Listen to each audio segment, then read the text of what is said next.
There we go. Greetings, everybody. Welcome to Genealogy with the Canadian Twist. I'm Catherine Lake Hogan, and it's great to have you all joining us this evening. We do a little bit of chit chat just for a couple of minutes. This is it allows people to get on to the webinar, and I like to say hi to everybody. And I am going to get my banner off here.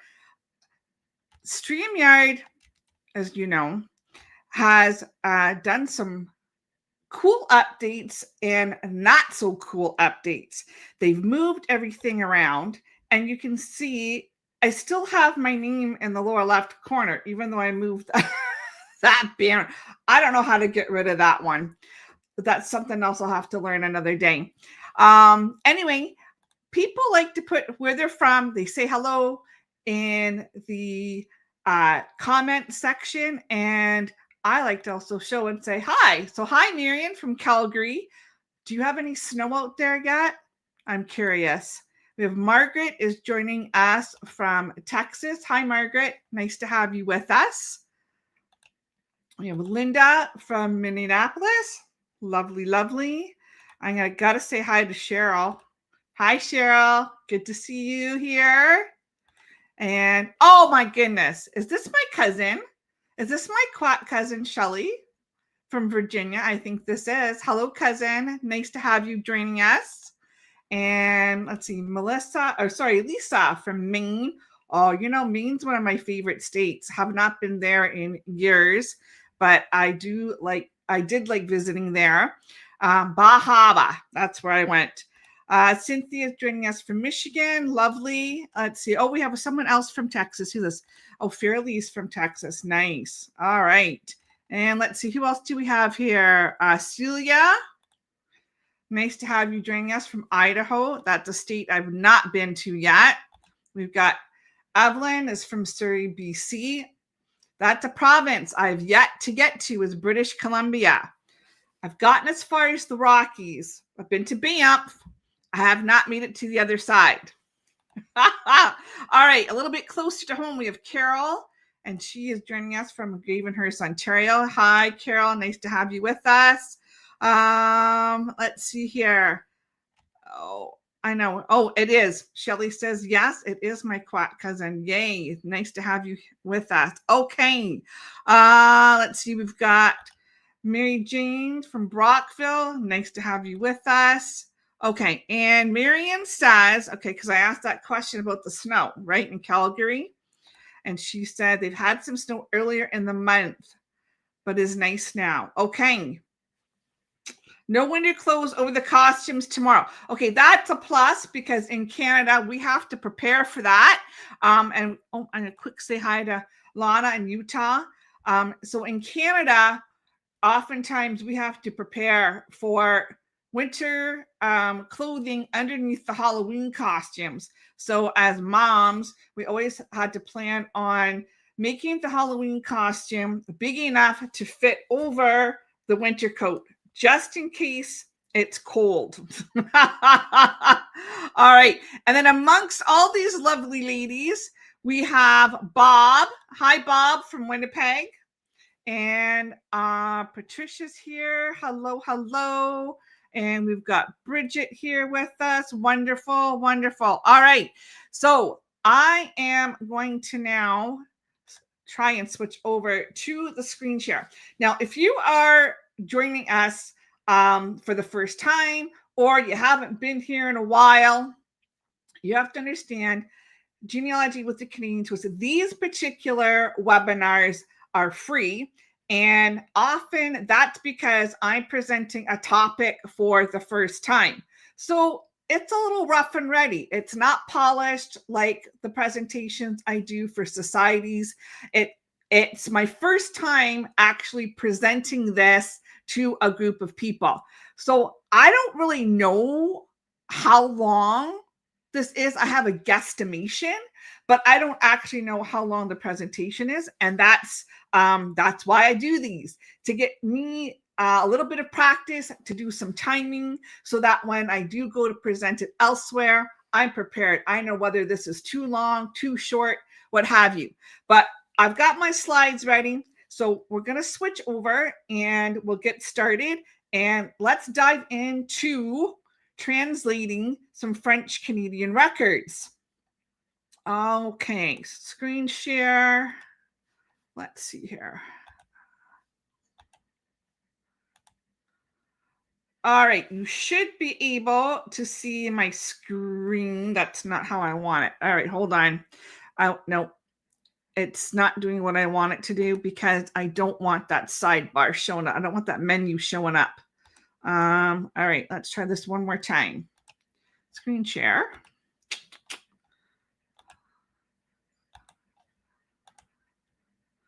Okay, there we go. That's looking much better now. Okay, and Shelly says, am I recording? Well, good question. I sincerely hope so. But, you know, it says I'm live, so I'm streaming. And you know what? Okay, that's a good question, Shelly, and I'm glad you asked it. So let's find out if I am recording. I'm not sure that I am. Okay, please note recording settings are disabled while live. Well, there's the answer to that question. I am streaming right now to my YouTube channel. So it will be on my YouTube channel. And then I will figure out the recording. Like I said, so much has changed on StreamYard, and it used to be so simple. You used to be able to hit one button and it would record and it would broadcast at the same time. Now it's, I don't know. I'm trying to keep up with the technology and sometimes it's not working. Okay, so if I'm on YouTube, I'm good. All right. And you also have an opportunity to see this presentation again in a more polished format during WikiTree Week on the WikiTree Symposium Day. And I'll have a little bit more information for you at the conclusion of the presentation. So there'll be another opportunity for you to see this presentation. All right. So let's jump back into the screen share again. All right, let's go to Window, PowerPoint. Okay, there we go. We are up and running. Okay, so we're talking about strategies for translating French Canadian records. And like, say what? I know, because sometimes we look at a record and we just really don't even know where to begin. And that's why I created this presentation to help with all of that. Okay, I like to be transparent in my work. And like so many other genealogists and just so many people in general, I use ChatGPT by OpenAI and for a variety of tasks in my everyday genealogical work. It's like my virtual assistant. So the idea for the presentation is mine. And I've named my ChatGPT Jean.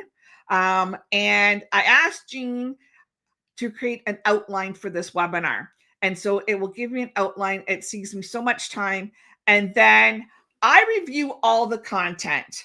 I pick out the record samples. I am heavily editing what ChatGPT Jean puts into the content. And so, yes, it is AI assisted, but it's my own work. Okay. All right. And while I don't have any direct French Canadian ancestry, I do have extended family lines, collateral lines with French Canadian ancestry. And so I have spent years researching their Franco-Ontario and Quebec roots. And then you also need to know, unless otherwise noted, Jean, ChatGPT, created images, and the record examples for this presentation have been chosen and researched by me, and they are record examples from my collateral lines. Just a friendly reminder that this presentation is for personal research only, and it's not to be shown at society, library, or any other organizational meetings. Okay, I'm an Anglophone, English is my mother tongue. It's my first language. And growing up in elementary school in Ontario, we took French classes. And I'm thinking back a number of years, fourth grade, grade 4 is when I started learning French, and I took French up until about grade 10.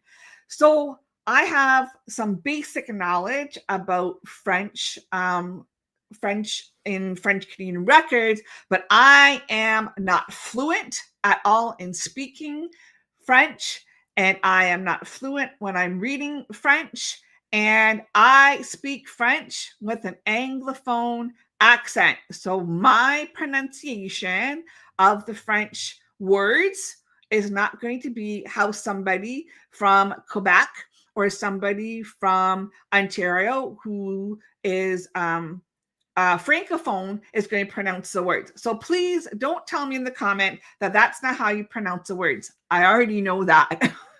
And I'm trying the best I can. Okay, let's take a look at what you're going to learn in today's presentation. You're going to learn the ability to identify common French words in the records. You'll build confidence to begin translating the records on your own. You are going to gain an awareness of helpful tools and resources to assist in the translation of the records. And you're going to gain insight into avoiding common mistakes when transcribing and translating French Canadian records. A major challenge in Canadian genealogy is the language barrier. In Quebec and Acadia, French was the dominant language for daily life and crucially for parish records. As a result, almost all baptisms, marriages, and burials before the 20th century are documented in French. And to make matters even more complicated, in the 17th and 18th centuries, Catholic priests frequently used Latin for formal sacramental phrases. For instance, instead of baptize, records might contain, and I'm going to try my best at Latin here, baptizatus a. And I know that's not even correct pronunciation, but my point in saying that is there's a difference, okay? So this blend of French names and Latin terms can be confusing. I call it fratin. It's a mix of French and Latin in the records, and so I've nicknamed it fratin. Notarial records add another layer of complexity. These were written in very formal French with legal terminology that doesn't always have a direct English equivalent. And even as English-speaking settlers moved into Canada, many rural parishes and French-speaking communities continued to keep the records in French well into the 20th century. And if we only focus on the language barrier, we overlook important details such as occupations, godparents, kinship ties, or notes regarding legitimacy and social status. Translation is essential for uncovering these details, and it is often where the most significant genealogical discoveries are made. So, what's at risk if we skip translation or rely solely on summaries? The answer is quite a lot. These records contain details that go far beyond names and dates. For example, a baptism record might say the godfather was the child's oncle maternel, maternal uncle, right? The mother's brother. But if you miss that, you might assume he was just a witness with no family connection. And then as a result, that line of your family tree remains invisible. Occupations are another big one. Terms like cultivateur, like farmer, or charpentier, carpenter, tell us about social standing and community life. Without translation, we lose context about how our ancestors lived. Legitimacy is also crucial. If a child is noted as fille naturelle instead of fille légitime, it indicates that the child was born outside of marriage. That's a genealogical clue that impacts family dynamics. Even place names can cause trouble. Priests often use French spellings of parish names, which may look unfamiliar to English speakers. Misreading those can lead you to the wrong location or to the wrong parish registers entirely. Ultimately, failing to translate accurately means we risk losing the stories and cultural insights that give life to our family histories. And translation is how we move from bare facts to meaningful narratives. These are some of those frequent questions I hear from researchers working with French Canadian records. Often people find a record on Ancestry, Family Search, or in the Juin collection, but when they look at it, they're not sure what it says. And sometimes they don't even know if it's the right type of record. Is it a birth? Is it a baptism? In Catholic practice, those were recorded differently. Births and baptisms are recorded differently, but sometimes it's on the same page in the parish register. Another common issue is identifying the parents. Researchers want to know, who are they? And what does legitimate or natural mean in this context?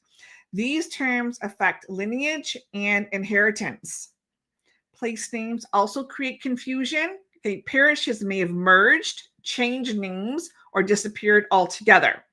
Without understanding the French spelling, you can end up looking in the wrong location. And finally, many genealogists worry about accuracy. They may attempt a rough translation, but aren't confident it's correct. And these concerns are precisely why a structured approach to translation is so valuable. The good news is you don't need to be fluent in French to succeed at genealogy translation. I'm an Anglophone. English is my mother tongue. I don't speak fluent French, but I can translate French Canadian records, and you can too. You just need to recognize the patterns and key phrases. So think of it this way. Priests wrote records. They wrote the parish registers, the records using formulas, a pattern. That means you're going to see the same words and structures repeated across hundreds of documents. And once you learn the pattern for a baptism, you can apply it to almost any other baptismal entry. Same thing with marriage and burial entries. You don't need to translate every single word. Focus on the genealogical essentials: names, dates, places, relationships, and legitimacy. Those are the keys to family history. With each record you attempt, you'll improve your word recognition and grow more confident. And remember, unless you're a professional genealogist writing client reports or working on your board for certification of genealogist portfolio, translation is about empowerment, not perfection. And the goal is to understand your ancestors' lives and not to ace a French grammar test. Now that you understand why translation matters and what's at risk, let's dive into the practical side. So today we'll start with the types of records you are most likely to encounter. Then we'll break down the structure and vocabulary of parish registers, and which are at the heart of French Canadian research. We're going to walk through an annotated example together so you can see step by step how translation works in practice. And then I'll share the best tools and resources, show you the most common pitfalls, and finish with how to move from translation to true interpretation. And by the end, you'll be feeling more confident handling these records on your own. So let's start with the type of records you are most likely going to encounter. French Canadian genealogy is rich in detail because French-speaking communities kept incredibly detailed records. However, this also means that many of the most important sources are in French or even Latin for earlier years. The backbone of French Canadian research is parish registers, which record the three major life events: baptisms, marriages, and burials. Civil registration, which comes later, is government created. Censuses may be bilingual and often include French notes or terms. French civil law has its own set of notarial records, providing a wealth of information about daily life, finances, and family responsibilities. And these records, along with other church documents like confirmations, bans, and dispensations. Okay, so each type of record offers a unique window into your ancestors' world. Parish registers are the crown jewels of French Canadian genealogy. So, starting in the 17th century, priests meticulously recorded baptisms, marriages, and burials. And these records frequently include the full names of parents, the maiden names of women, their occupations, and extended family connections through godparents or witnesses. Since the Catholic Church demanded consistency, these records typically follow a strict formulaic format. And this means that once you learn a few patterns, you can apply them across thousands of entries. And that's where translation skills come in really handy. You'll begin recognizing the same words over and over again. Another place you'll come across French is in the census records, the Canadian census records. And also the early censuses, such as those from New France. Okay, the ones from New France are entirely in French.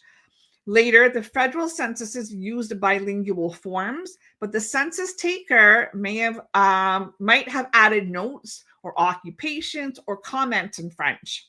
So, for example, you might see cultivateur instead of the word farmer, even if it's sometimes even on an English census form, if they're in an area of French population.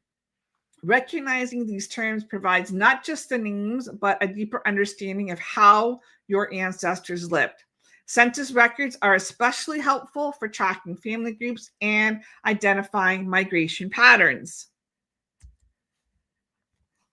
Notarial records are unlike anything you will find in English Canada or the United States. They reflect Canada's French civil law system and include contracts, land sales, marriage agreements, and wills. These documents are always written in French, often a highly formalized language. They can be lengthy and intimidating, but their structure remains consistent. Once you become familiar with them, they provide remarkable detail about property, finances, and family relationships. And they are also crucial for understanding how communities function socially and economically. Beyond the main sacraments, churches also recorded other events like confirmations, which usually occurred in adolescence, or bans, public announcements of an intent to marry. Dispensations were required if the couple was related within a prohibited degree of kinship, and these records often provide genealogical gold. These records might not be available for every ancestor, but when you do find them, they help fill in timelines and confirm relationships. They also serve as a reminder that French Canadian families were deeply rooted in the religious community. The first step in translation is to figure out what type of record it is that you're looking at. Is it a baptism? Is it a marriage or a burial? The format and keywords give you the clues. So, for example, look for words like baptisé, époux or épouse, or inhumane.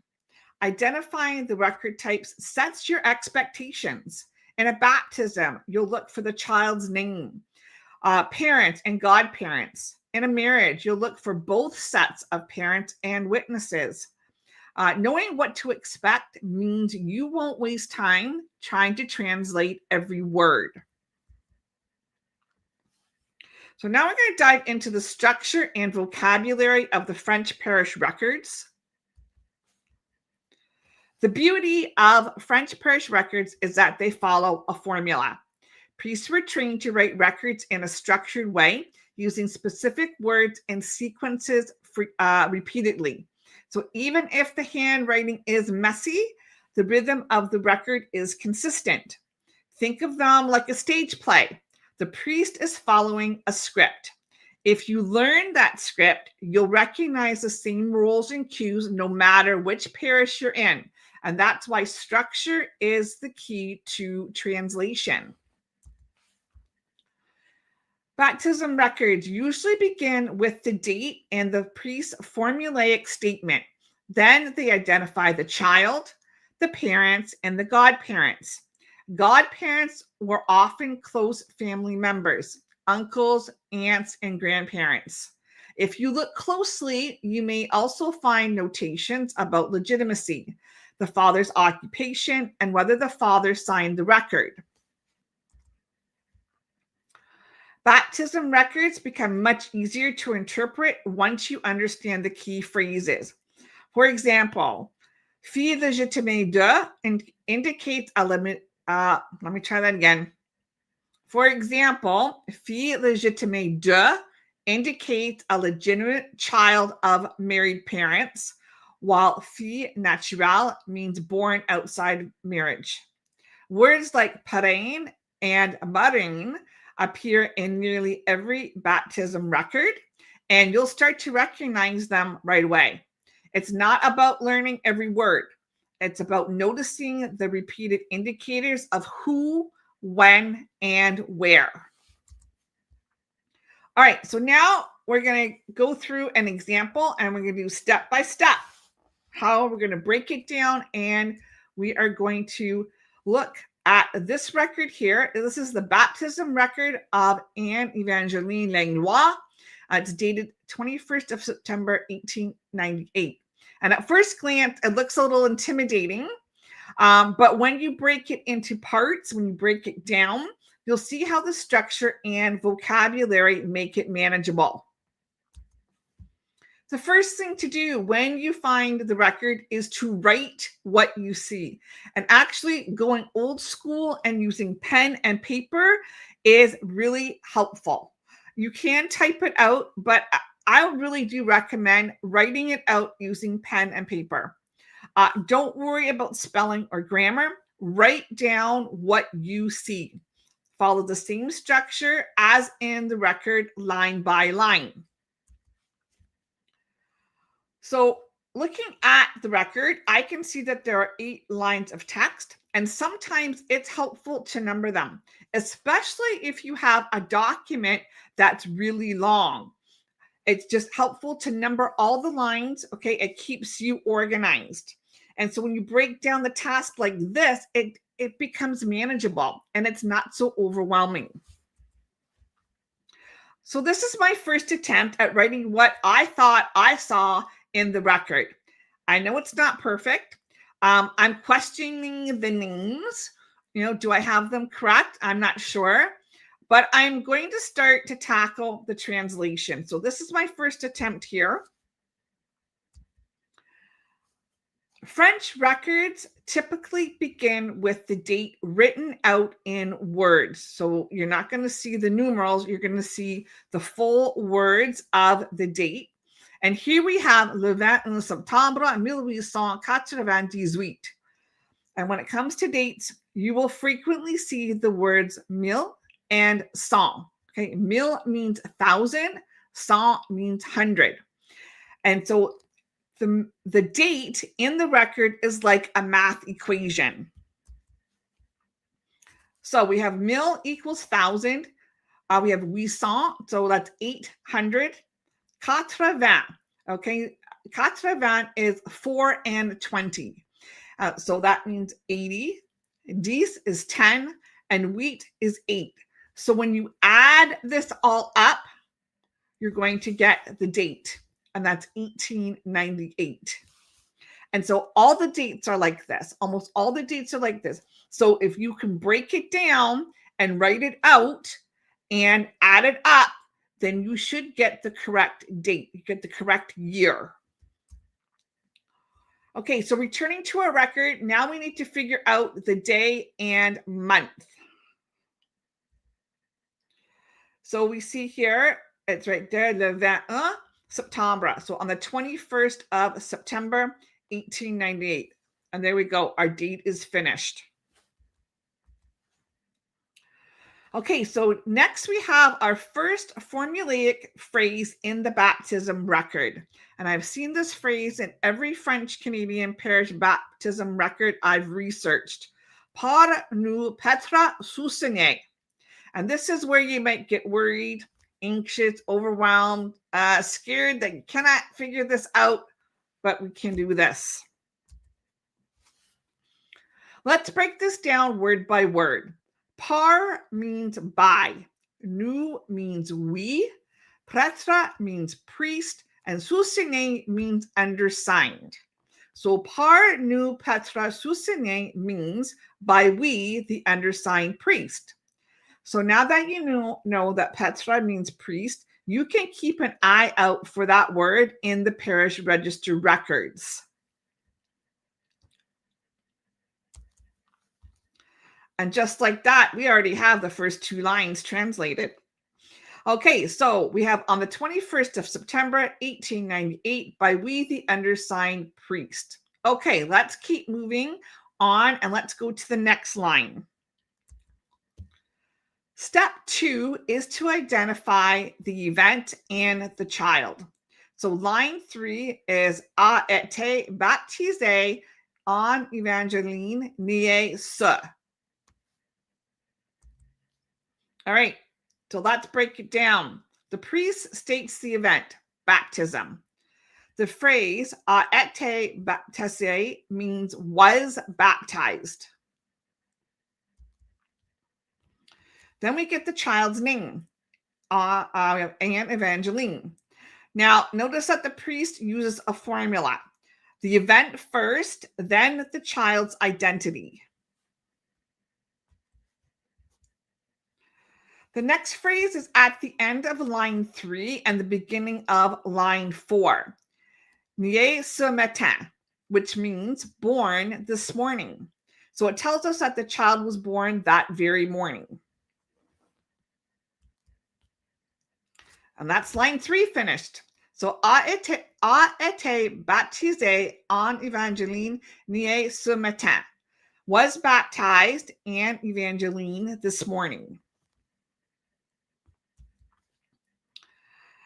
The next section is crucial, and it specifies du légitime mariage, the legitimate marriage of Alfred Langlois and Melina Seguin. That one phrase establishes the parents, their marital status, and legitimizes the child's birth. Step 4 is identifying the godparents or sponsors. Le parent a été Richard Berthiaume, la Marianne Eliza Saint Antoine. So I really had to look hard at the first name of the godfather, because at first I thought the name was Rilard, R-I-E-L-A-R-D, which I don't think is a name. And what looks like an E is actually the letter C. So it makes the name Richard. So the godfather was Richard Berthiaume, the godmother, Eliza Saint Antoine. So when you're looking at records like this, you have to ask yourself, okay, this is what my eyes are seeing. This is what my brain is thinking the word is. But when I actually write it out, you realize that's not really a word. And then you can kind of figure out what is most likely the correct name or what is most likely the correct word. Okay, finally, the priest signs the record confirming its authenticity. And the signature may vary from one priest to another. but it's part of the legal and religious record-keeping system. The priest's signature can vary from one record to the next, and what looks like the letter S in this record is actually the letter L. I had to look at the other entries in the parish register to figure that out. And so that's helpful too. If you can't figure out what a letter is that, in the record that you're looking at, look for other examples in the other records in the parish register. Look on the same page. If you can find the same priest, how is he forming those letters? And sometimes you can figure out he signed his name slightly different. He used a little bit of a different way of forming that particular letter, and then you can figure out what the actual word is or what the actual name is in the record that you're looking at. Okay, here we have a side-by-side comparison, and this is one of the most effective ways of learning when you're doing translations. Okay, so you can see the French original on the left and the English on the right. Notice how short phrases carry a lot of genealogical weight.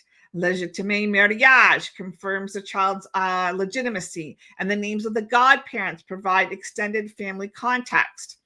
When you practice, I recommend copying the original into one column of a notebook or a spreadsheet, and then working out your translation on the other side. This helps reinforce the vocabulary and then makes reviewing your work much easier.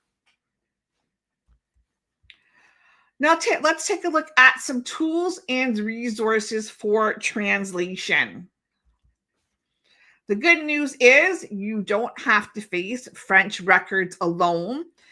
There are many tools available, from simple word lists to advanced AI. The key is knowing which tool to use at the right moment. Think of it as assembling a genealogy toolkit. You'll choose the tool you need for each task. And with practice, your confidence will grow. Cheat sheets are one of the most powerful resources you can keep by your side. A single page of vocabulary can unlock dozens of records.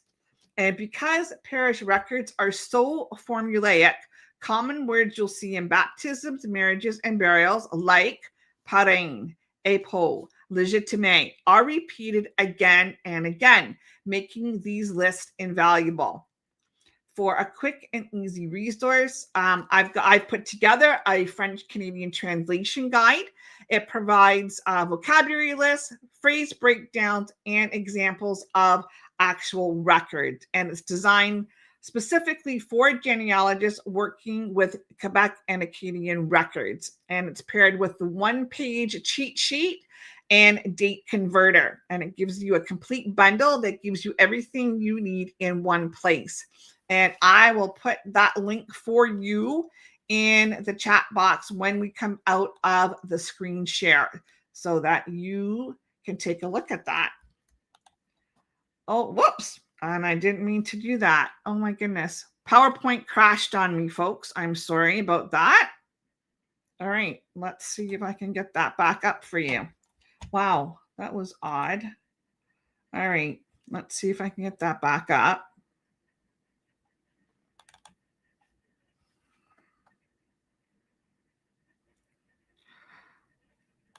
Okay, now it's telling me it's not accessible. All right, let me try this one more time and see what happened. All right.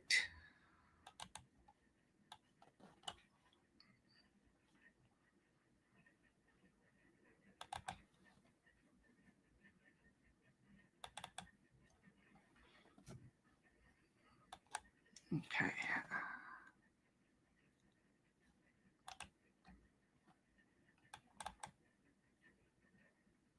All right, there we go. All right, let me get back into slideshow here. Okay, sorry about that.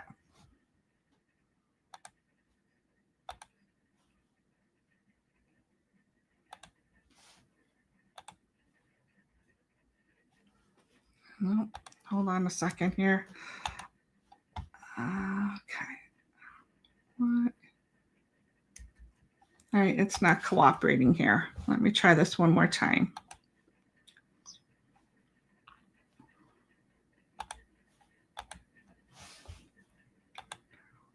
There we go. Now it's showing up. Okay. Yay. All right, it's showing up. Now I have to find where we are in the presentation. Sorry about that, folks. Let's see here.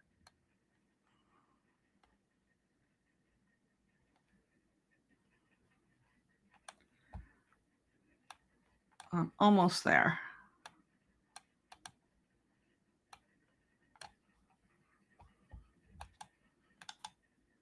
Okay, almost there. All right, tools. There we go. We were at tools and resources. There we go.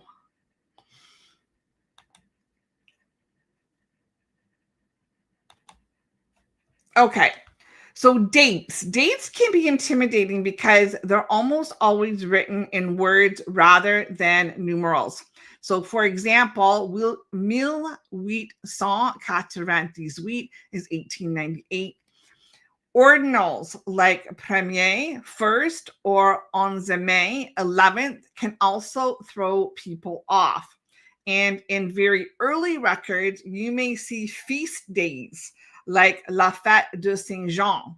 Okay, so using a date translation sheet makes it easy to decode these quickly without guessing.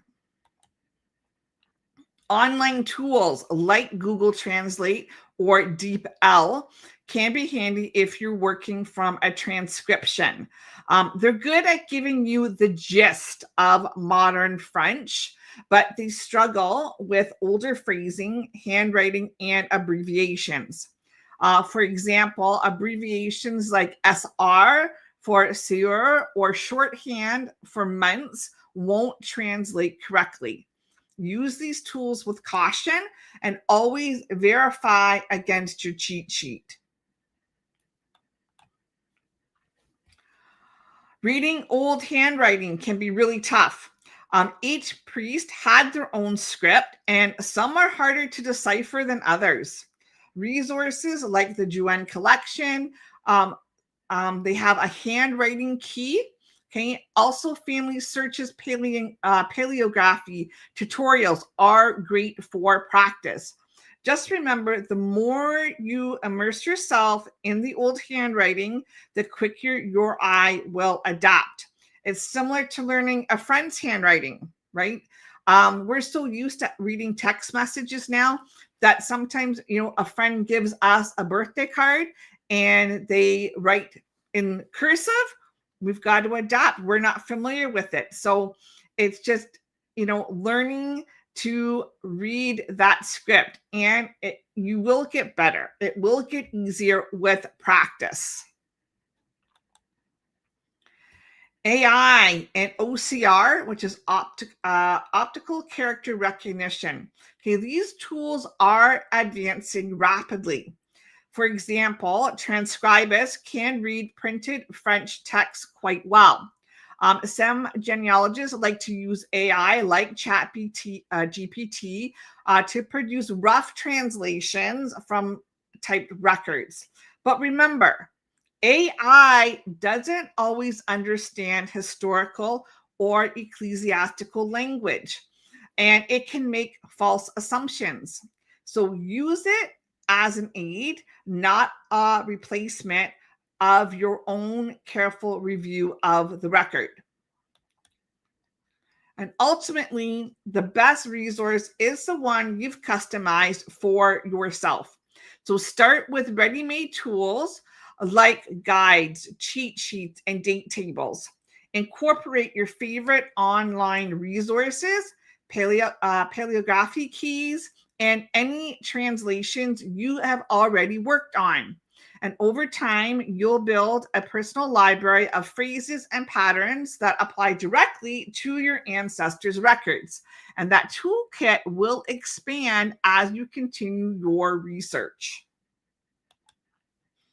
All right, now we're going to take a look at some common pitfalls and how to avoid them. So I want to reassure everyone that you're going to make mistakes, okay? And you're going to make mistakes. I've made mistakes. Everybody makes mistakes when they start translating. I know I certainly did. And the most important thing is that every attempt helps build your confidence. Your goal isn't to be perfect, it's to make consistent progress. And by being aware of the most common pitfalls, you can avoid major errors and focus on what really matters. French and English share a lot of words that look alike, but their meanings don't always match. And these are called false friends. For example, the word act, ACTE, doesn't mean action in French, it means record. Parent can mean any relative, not just a parent. And présent usually means someone was physically present, not that they brought a gift. Always check context carefully because these little traps can lead to big misunderstandings. Numbers and dates often cause confusion. For example, premier means first. It's not the name of the premier. Okay, and how to explain that to the U.S. people? In Canada, for the provinces, we don't have governors; we have premiers. So, if you're not familiar, that the word premier, okay, is not the same as premier. You need to know that so you're not getting confused on how the word is used in the French Canadian records. Also, words like l'onzième is the 11th, and not one or the first. Even months can trip people up. Okay, juillet, June, and juillet, July. They can look similar, but they have different meanings. And that's why I like to keep a date conversion sheet handy. It helps me to avoid silly mistakes. All right, this one can throw researchers off. Many occupations resemble surnames because surnames are often occupational. So Charpentier is a carpenter, but it's also an actual surname. And titles matter too. Sieur was a sign of respect, and veuve means widow. So these aren't part of someone's name. They're clues about their social status. And paying attention to these words will help you avoid attaching incorrect details to the wrong individual. And as I said before, unless you are transcribing a record for a client report or your BCG portfolio, you don't need to translate word for word. And here's why. Translating word for word is a common trap. Often, French phrases don't have a direct English equivalent, and that can lead to confusion.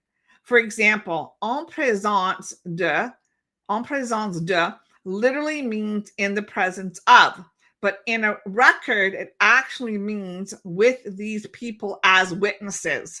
So focus on conveying the intended meaning rather than doing a literal translation. And finally, remember that priests were human too. Spelling was not standardized, and names were often written phonetically. Some priests reused templates and forgot to change details. So don't panic if something looks out of place. Abbreviations can also vary widely between parishes.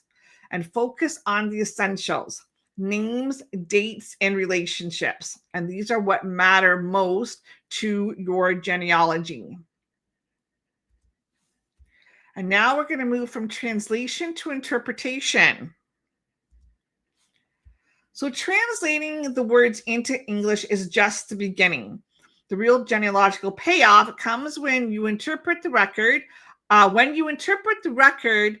and what it means in the context of your ancestor's life. So ask yourself, what does this tell me about the person's relationships status, or circumstances. One record alone can't tell you the full story. Compare multiple documents: baptisms, marriages, burials, censuses, land records, and notarial contracts. If the details line up, your translation is likely solid. If something seems off, it may be a clue to dig deeper. As you translate, start grouping family members together. Godparents, marriage witnesses, and burial informants often appear repeatedly across records, and these patterns confirm relationships and assist you placing individuals within their broader family networks. French Canadian records are shaped by culture. For example, many children were given the names Joseph or Marie as a first name, okay, but went by their middle name in daily life. Parishes might shift boundaries, or families might attend multiple nearby churches. Being aware of local customs will help you interpret the records more accurately.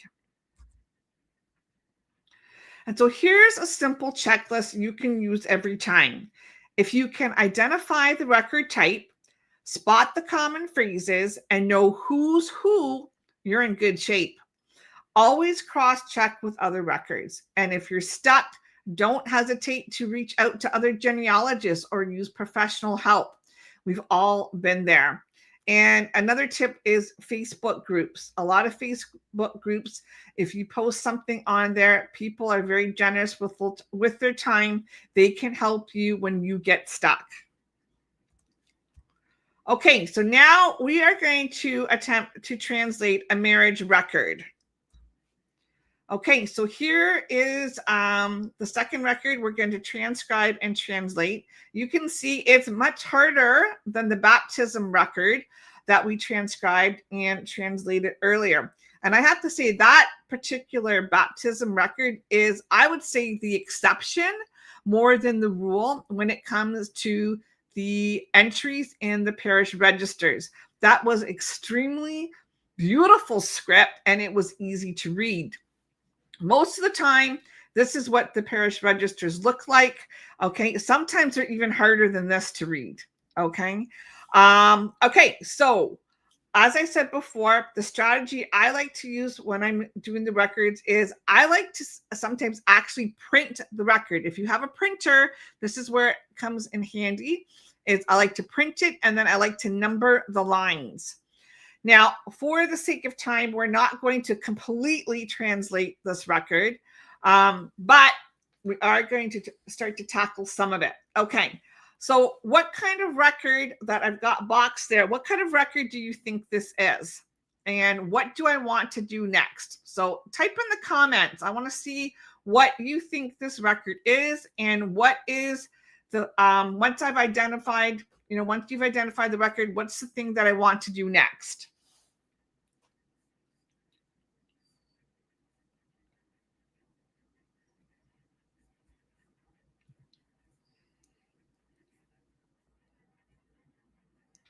Okay, are you all awake? I hope so. All right, well, let's see here. Do you remember what was the first thing after we identify the record? What's the next thing you want to do? Okay, so a couple people. Okay, here come the comments. Beautiful. All right. So we have a couple people saying it's a marriage record, and that is correct. So we are looking at a marriage record. And what is okay. Shelly says here she's not able to see it that well, but she would go for a date. Okay, and she's correct. It's a marriage record, and so she is correct. That's it. We start with the date. Okay, so this date is le 24 janvier 1854. So if you want to take a guess, put your translation in the comments, whatever you can figure out. Right? And I'm going to have a sip of water while you do that. Let's take a guess.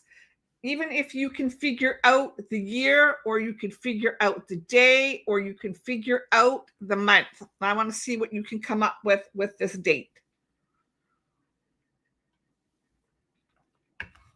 All right, someone's got January 24th. Yes, that is correct. So 24 is the 24th. Janvier is January. All right, let's see if someone can figure out what the year is. Oh, we have a couple people. We got someone who said 1834. Someone said 1854. Okay, so let's see. This is what I figured out. Okay, so again, the date's always written out in words, okay? And the marriage took place on 24th of January, 1854. When you get past the number 50, you have to learn the numbering patterns in French. And then once you get the hang of it, then you have more practice. You will more easily be able to figure out those years. Okay, so you were correct. It is the 24th of January, 1854. And the event is a marriage. And then we have après la publication de trois bains de mariage fait au prône de nos messes. All right, breaking that down. Okay, après, that's after. Okay, so after the publication of 3 banns of marriage made during the sermon of our masses. Now, you don't really, if you don't want to interpret all of that, the important part is in this record is the publication of 3 banns of marriage. That's the important part in this phrase, the publication of the 3 banns. Okay. So we've got the event. We know that there's now a publication of banns. And then the next step is for the marriage record is you want to identify the groom. Okay, so here we have Séraphin Marian. He's a farmer from Saint Legory. And then although the legal age to get married in Quebec in 1854 was 12. Yes, 12 years of age. Okay. For both the groom and the bride, notice that he is described as fils mineur, okay, a minor son, meaning Séraphin had not yet reached the legal age of majority, which was 21.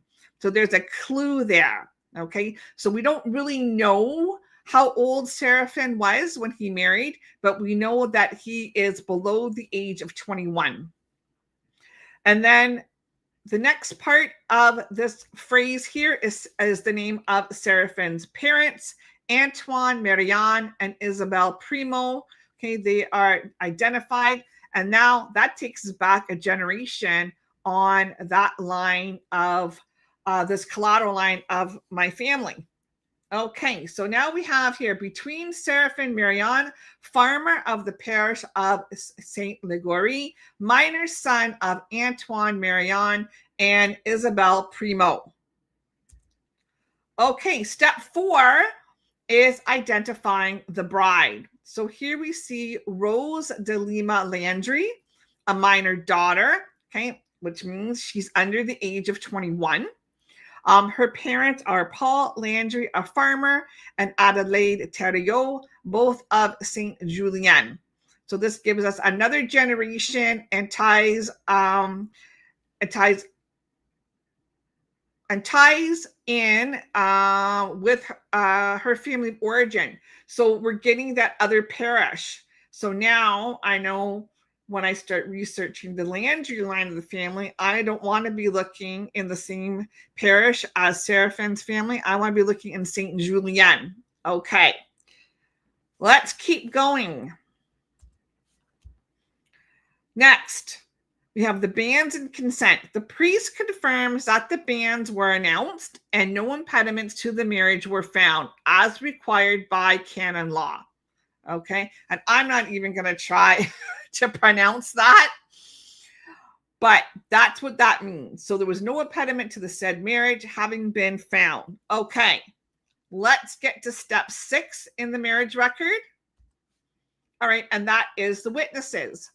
So the witnesses included both fathers, Antoine Marianne and Paul Landry, as well as Hyacinth Marianne. Okay, so she may be a sibling or a close relative of the groom. Witnesses help confirm the family ties and are often, they also help to identify those collateral relatives in a family line. So pay attention to the surnames and keep track of all those people that are appearing as witnesses, because I'd be curious to know if this Hyacinth Marianne appears in future records for this couple, like the baptisms of the children. And then the last step is the signatures of the witnesses, of sometimes the bride and groom, and the witnesses, and then the priest. So you're going to get the signatures from the couple or their marks. You get the signatures of the fathers, and then at least the one other relative. Okay, the priest, his name was really hard to read. That's my best guess, and I'm not sure if that is the correct name for him. Very hard to read. And sometimes that's what happened. You take your best guess. Okay, so he's signing as the officiant. Okay, signatures not only confirm the identity of the parties, but they also give some insight into their literacy. You know, are they at least able to write their names? Okay, so translation is a skill, right? And it grows with practice, like so many other skills in life. The more we practice, the easier it gets, the better we get at it. And each record you attempt makes the next one easier. Okay. Stay curious when you get into the French Canadian records. Keep practicing. It does get easier. And if you are new to my genealogy webinars, I invite you to sign up for my newsletter. There is a link on my website. My website is lookingforancestors.com. And with that, I am going to come back out of the screen share and we will do some questions. All right. Let me get out of here. There we go. Okay. Okay. Thank you, Shelley, for helping fairly with that. Okay. If you have any questions, let me know in the comments, and I am going to post for you as well. Let me get back in here. The link, if you're interested in getting the translation bundle on my store, is $5 Canadian. It's PDF.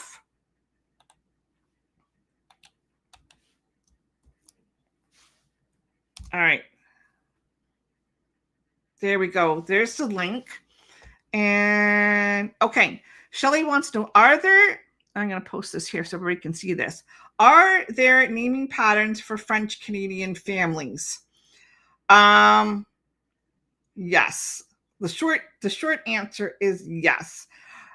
You will often see the names Joseph and Marie used as the first names for the children in the family. And sometimes every child in the family is named Joseph, and then they're going to have Joseph, Antoine, other names, and they go by those other names. The oldest child might use the name Joseph, and then the other children are using those middle names. And same with the girls, it's Marie. All right. And that is because of the Catholic religion, okay, and the reverence for Joseph and Mary. So again, you might see that. So it can be a little bit tricky when you are looking at the records, trying to identify, do you have the right person? Okay, the baptism generally is going to give you, not always, I'm going to say not always, but generally you're going to get the full name of the child. Now, I have seen it where you get a particular name of the child, and then the marriage record, you're getting an expanded name of the person as an adult. Okay. And then we also have the DIT names. DIT, DITE is the feminized version.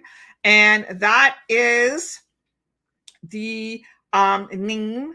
How do I explain DIT names? Well, that's a whole webinar in of itself. But because so many people are named the same names in the same family, to be able to distinguish them, the families would take on a second name, was called a DIT name. So say for instance, Jean-Baptiste Michon, they might have the DIT name of Boulanger.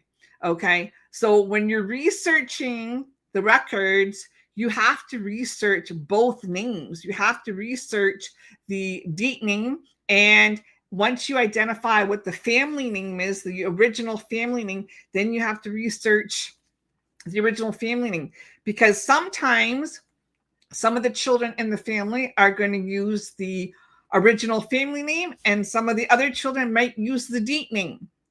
Confusing? Yes. Tricky? Yes. But that's how it works with French Canadian names. So great question, Shelley. Thank you. Any other questions? I did have some come in. And I'm just going to pull my notes up here and see if I can get them into the chat and then post them up here for you so you can see them. Okay. So this person wanted to know, all right, yeah, through email. Okay. So if you don't understand every word in a record, how do you know you've translated enough to use it in the genealogy, in their genealogy? All right.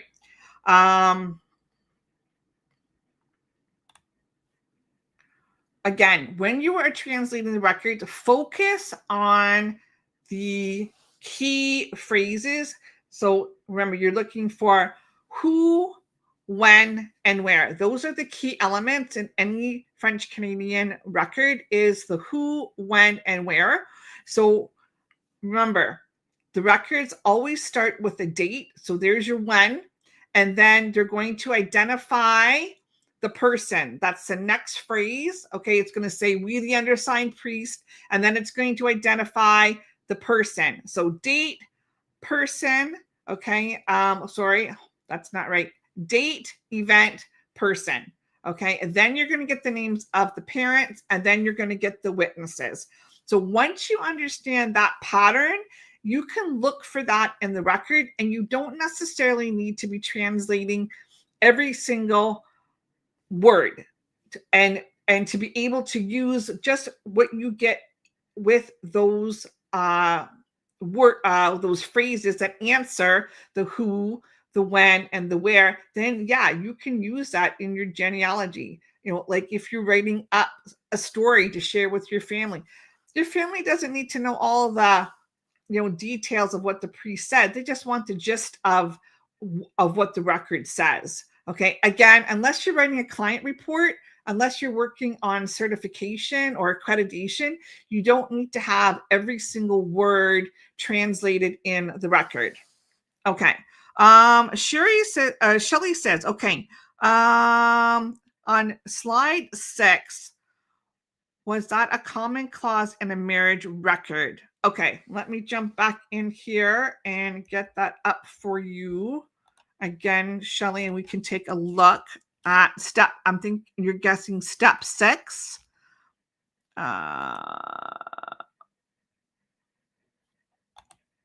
Oh, this is the one. I think this is the one. Okay. Yeah, I know which. Okay, I'm gonna jump back in quickly to the. Whoops, before I do that, I'm going to do presenter view here. Okay, there it is. All right. Let me jump back in and pull it up so that everybody can see what Shelly is asking about.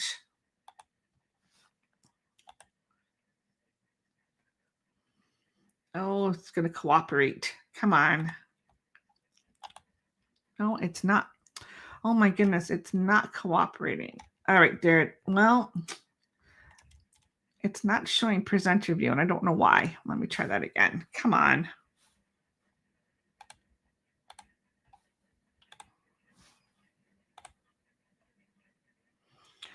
All right, it's still not cooperating. All right, so you're going to see my you're going to see my presenter view, but it's going to show it anyway. You can see here. Okay, so it is, there it is. So this aucun empêchement au mariage ne s'est-on trouvé.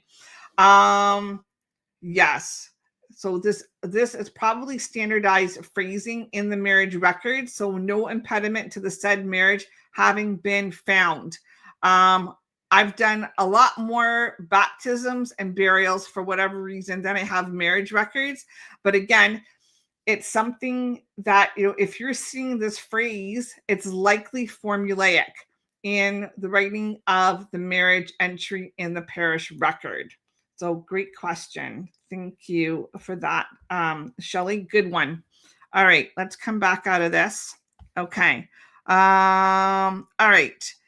So again, you're going to see those formulaic phrases in the record. So once you understand what they are and your eyes and your brain become accustomed to them, it makes it a lot easier when you're looking at the records. Okay. And I had another question that came in. Where did it go?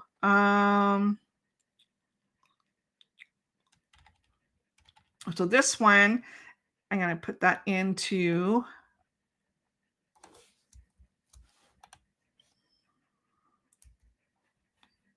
let me put that into the comments and then post it so everybody can see it. Okay. Someone wanted to know, how can they tell? Yes, come on. Ah. All right. There it is. Okay. They want to know, how can you tell if someone is who's listed as a godparent or witness is actually related to their ancestor or just a family friend? And so in the Catholic religion, generally,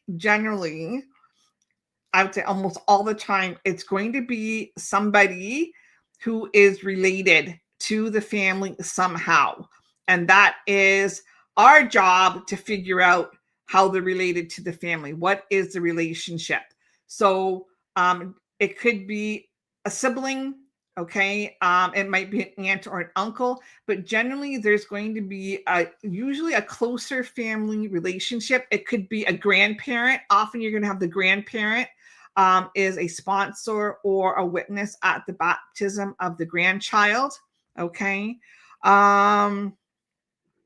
So look for those clues. Again, when you are getting those names with the same surname as your family, okay, start trying to group, if you can, start trying to group those names together and get some family groups together. And then start being, it's going to help you to start figure out who's who in the record. Okay. And we have this question here from Bridget. Any suggestions about a birth when mother is unknown? Likely First Nations. Oh, okay. So she's and the father's name. That's interesting. She said the father's name is known, but the mother's name is not known. Oh boy. I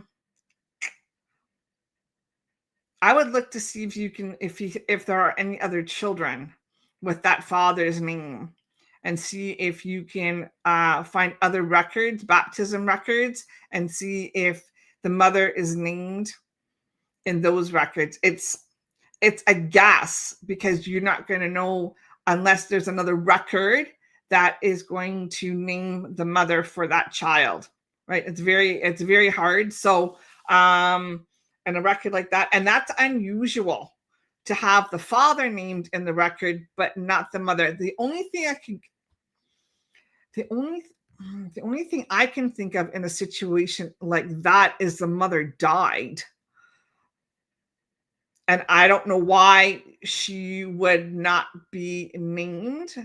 Or another scenario is the couple weren't married, and for whatever reason, the father has custody of the child, right?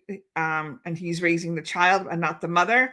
So very tricky situation. There's a lot of digging you would have to do, Bridget, and to be able to find an answer for who the mother is. That's some very hard research, especially First Nations, because a lot of times the First Nations people, the Indigenous people, were not included in the records.